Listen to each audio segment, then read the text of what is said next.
नमस्कार मित्रांनो, तुम्हाला उन्हाळ्यामध्ये कोणतीच भाजी खावीशी वाटत नसेल तर ही भाजी नक्की ट्राय करून पहा। तर आधी धणे, खोबरं खीस, कांदे, टोमॅटो हे सर्व तव्यावरती टाकून खमंग भाजून घ्यायचे आहे।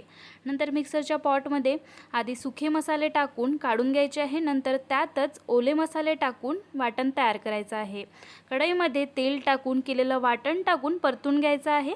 नंतर त्यामध्ये लाल मिरची पावडर, मीठ, हळद, काश्मीरी मिरची पावडर, थोडीशी कोथिंबीर टाकून परतून घ्यायचं आहे आणि रात्रभर भिजवून घेतलेली तुरी टाकून एकत्र करून घ्यायचं आहे। प्लेट ठेवून 5 मिनिटांसाठी परतून घ्यायचं आहे। नंतर भाजीमध्ये जेवढा रस्सा हवा असेल त्यानुसार गरम पाणी टाकून 10 ते 15 मिनिटांसाठी परतून घ्यायचं आहे।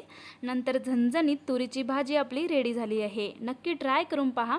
तर अशा 4 झणझणीत उन्हाळी स्पेशल भाज्यांची रेसिपी आपल्या चॅनलवरती दिली आहे। नक्की जाऊन पहा। थँक्यू।